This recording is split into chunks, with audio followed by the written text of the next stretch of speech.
Hey, today we're going to talk about creating a payment schedule with your contractor so that you're both on the same page and creating a win-win situation.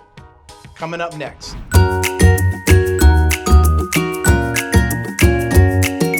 Once you have selected a general contractor for your project, you will need to negotiate the payment terms on how and when the contractor will be paid. The best way to establish the payment term is to create a payment schedule. Then you want to include this in the contract. Welcome back, I'm Joe. After flipping over 300 homes in a very competitive market, I've decided to create this channel to help the new and experienced investor.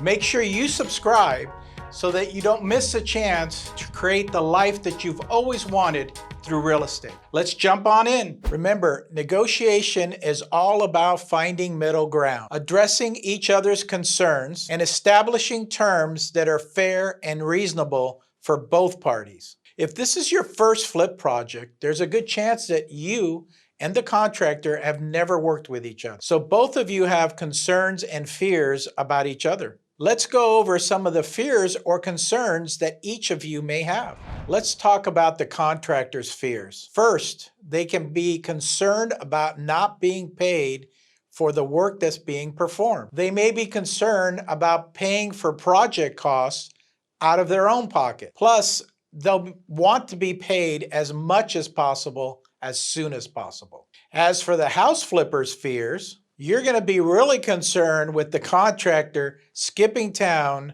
with your payment. You're also going to be concerned about the timeline, budget, and quality. And you may not want to pay until the work is completed. Do you like these videos on flipping? Hit that thumbs up and comment below yes so that I know that you're with me. The best payment strategy to address these concerns is to create a payment schedule. You're going to break down the budget by category. Pay the contractor as he completes certain tasks during the flip. The payment schedule addresses the contractor's concern about paying out of his pocket and gets the job done a lot quicker by getting him paid as soon as the work is completed. Let's touch on 4 key elements to include in your payment schedule. Number 1 are payment milestones. And there's a couple of ways that I handle that. If I hire just a general contractor for the job, then he's getting paid on a regular schedule for the work that has already been completed. If I decide to kind of step into the general contractor role and hire subcontractors, then I'm paying them as they're completing their work during the flip process. So 2 different ways to handle that. Number 2, payment amounts. So you want to include in the contract with your contractor how much you're going to pay each increment along the way.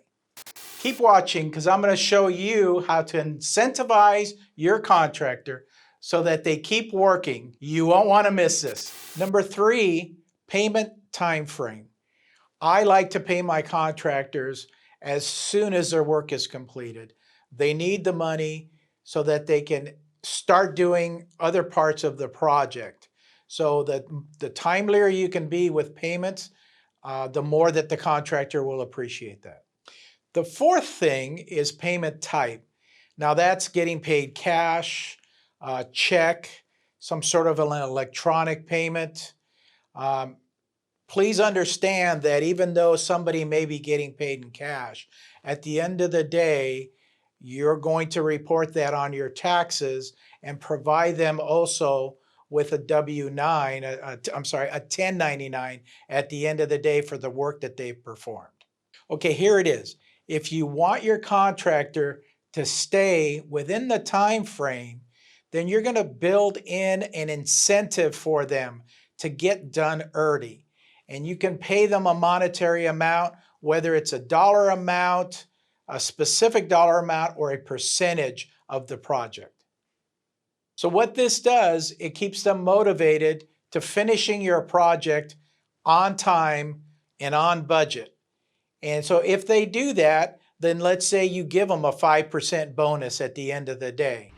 Making sure that your contractor is paid in a timely manner will ensure that the project is done in a timely manner. But it's more than just handing your money over at the start of the project. You have to remember to protect yourself, your assets, and your timeline. With these 4 elements, you'll be on your way to a highly successful flip. If you're new to flipping and you want to see a project that we just picked up, just click on this video right here. I reveal all my plans on how to get the most profit out of each flip. Make sure you subscribe and feel free to reach out to me anytime.